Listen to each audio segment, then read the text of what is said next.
Hello, Oscar.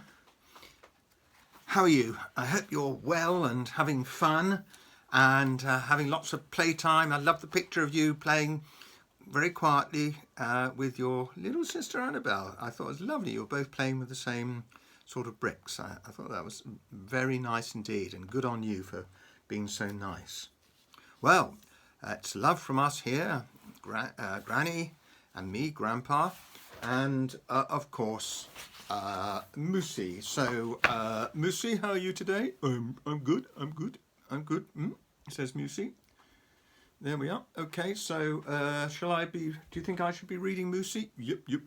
So Moosey, better have a seat a minute. And you'll remember we were reading about the puzzle penguin, and Great Uncle Horace had brought Pip, the little fluffy bundle penguin, very young penguin, back to the rescue zoo, and then Great Uncle Horace kissed Lucy and Zoe goodnight and stroked Meep's head, which made Kiki squawk crossly. "Sleep well," Zoe said, smiling.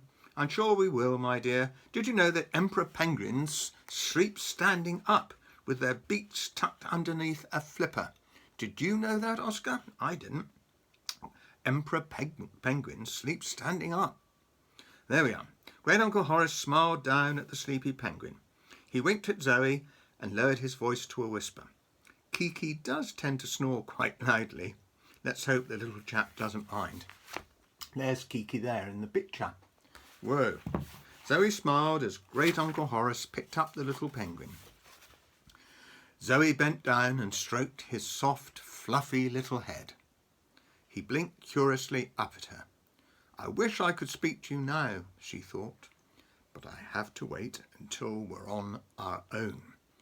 Because, of course, Oscar, you know, Zoe has this special ability to be able to talk to animals. Ooh, that would be wonderful if we could all do that.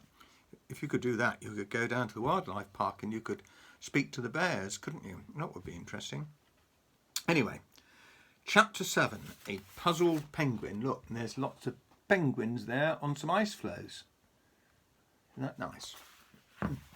"What are your plans for this fine day, my dear?" Great Uncle Horace asked Zoe the next morning. Zoe and Meep had rushed over to Higgins Hall to see him and Pip as soon as they woke up. Zoe quickly explained about selling tickets for the penguin feeding show. Great Uncle Horace patted Zoe's hand reassuringly. "Oh dear, Percy Pinch can be a little bossy, I'm afraid. Anyway, that gives me an excellent idea," he went on. "As the hut is next to the penguin enclosure, perhaps you could take Pip with you and introduce him to Will and the rest of the colony. Would you do that for me?" He smiled down at the chick. "The little fellow has become rather attached to me, and it's going to be hard to say goodbye. I feel so much happier knowing you, Zoe, were taking care of him, my dear." "Of course," said Zoe. This would give her the chance to be alone with Pip, so she could talk to him properly. And she couldn't wait to see the chick's reaction when he saw the amazing penguin enclosure. Great Uncle Horace bent down to give Pip a goodbye tickle. "Enjoy your new home, little chap. I know Zoe here will look after you very well." Zoe and Meep set off down the path with Great Uncle Horace and Lucy waving from the doorway. The little penguin looked back at Great Uncle Horace, but he soon waddled after Zoe. Zoe made sure he walked very slowly. She walked very slowly, so Pip could keep up. He looked so funny, flapping his tiny grey wings as he followed her. As soon as the house was out of sight, Zoe grinned and knelt down on the path. At last she could talk to the chick. Whenever she spoke to a new animal for the first time, she always made sure she used her quietest, gentlest voice, in case they were surprised or frightened. Ooh, you wouldn't want that, Oscar, would you? Animals talk to people all the time, of course, but most of them had never heard a person talk back before. "I'm Zoe," she told him. "This is my best friend Meep. We're so happy that you've come to the rescue zoo." The little penguin gazed at her, his shiny black eyes wide. He fluttered his wings and made a happy cheeping sound. Can you go cheep cheep, just like a little penguin, Oscar? Cheep cheep cheep. Zoe smiled. I've been able to speak to animals since I was little, she explained. I'm very lucky. You're going to love it here. Just wait until we get to your new home. It's so beautiful. There's a huge iceberg and a lagoon where you can splash around and swim. But best of all, there are lots and lots of other penguins for you to play with. The little chick looked puzzled. He waddled closer to Zoe and cheeped curiously. Zoe gasped and Meep chirped in surprise. I can't believe it, breathed Zoe. Pip doesn't know what a penguin is. Isn't that funny, Oscar? Suppose she's always lived by herself. Suddenly Zoe realised why the chick might be confused. Meep, I think I understand, she said. Pip's never even seen another penguin. When he hatched, his family were already gone. The only people he's met are Great Uncle Horace and Kiki. Meep wrinkles his nose. What shall we do, Zoe? Zoe glanced at the little chick. Pip was waddling playfully around in circles, peeping happily. I think we should carry on to the penguin enclosure, Meep. Maybe if Pip sees the colony, he'll realise he's one of them. They arrived at the penguin enclosure 5 minutes later. Beyond the glass wall there was a deep open-air lagoon with a glittering iceberg rising out of the cold blue water like an enormous diamond. Can you imagine that, Oscar? Their very own iceberg. Icebergs can be pretty big. Most of the penguins were splashing around in the shallow end of the lagoon, staying nice and cool on such a warm summer's day. Pip watched them curiously. Zoe reached for her necklace and touched the paw print charm to a small metal panel on the gate. With a click, the gate opened and they all stepped inside. Zoe spotted Will and waved. The penguin keeper came rushing over to them carrying a bucket. You've brought the new arrival, Will said, grinning. I've been looking forward to meeting him. Isn't he tiny? His name's Pip, Zoe told him. Well, I hope Pip's hungry, Will waved the bucket. It's breakfast time.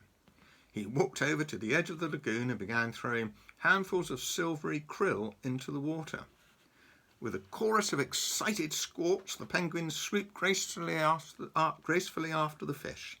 Some of them shot through the lagoon so quickly it looked like they were flying underwater. There, look. They're all the penguins. I think they are flying underwater, don't you? They're going so fast. Zoe glanced at Pip. He was watching the other penguins, but he hadn't moved from her side. Will looked at the little chick thoughtfully. Perhaps he's not hungry, or he might think the other penguins are too fast for him. He held out a krill to the little chick. Here you go, buddy. This one's just for you. Pip gobbled it up and flapping his wings happily. There we are, look. There's Pip eating his little fish. That's called krill. What penguins eat. Will laughed, so he was hungry. I've been a penguin keeper for a long time, and I've never met a penguin who didn't want to get into the water before. Zoe nodded. Would it be okay if I stay with him for a little while, she asked. Of course, Zoe, no problem. I've got a few jobs to do on the other side of the lagoon, so come and find me if you need anything. Will picked up the empty bucket and strolled off.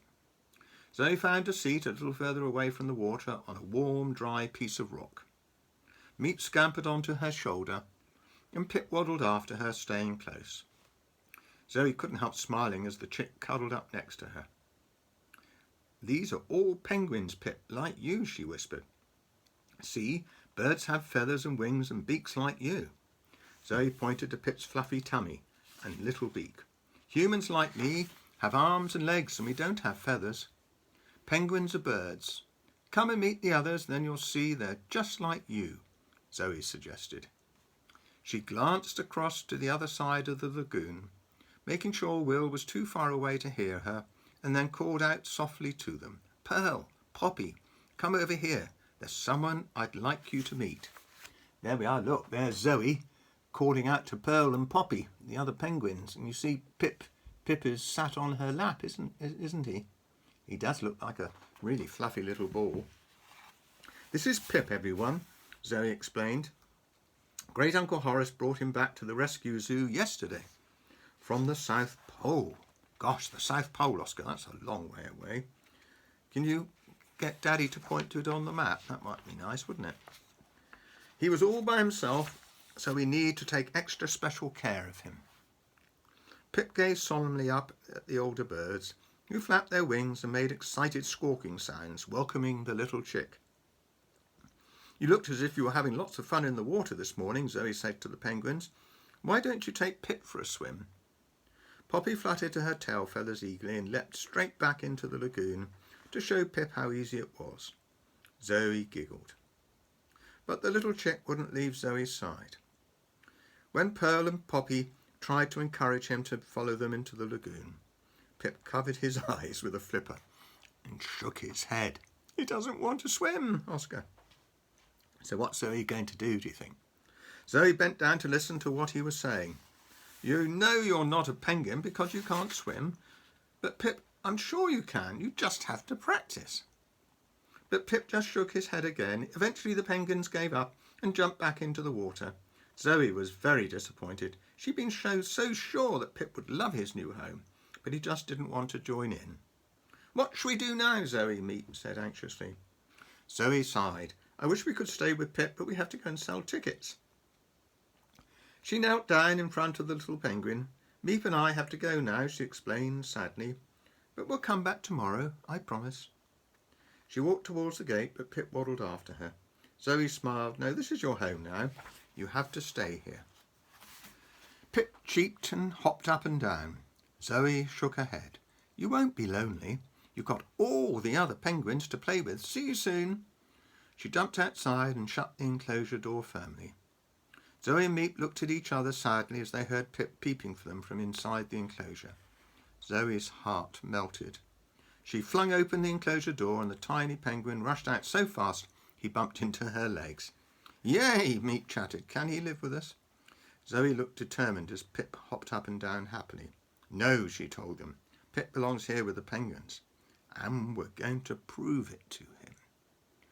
Whoa, well that's the end of that chapter, Oscar. So how is Zoe going to get Pip to join all the other penguins and to learn to swim? Well, we'll read about that next time, shall we? So it's lots of love. It's been lovely reading to you.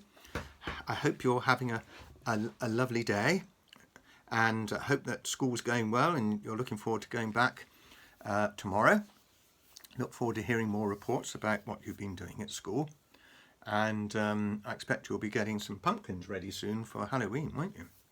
Well, look forward to hearing all about that. So it's lots of love from me, Grandpa, and from Granny, and from your friend Moosey. And Moosey's going to go bye-bye, bye-bye, bye-bye. So lots of love for now, Oscar, and we'll catch up with you soon. Bye.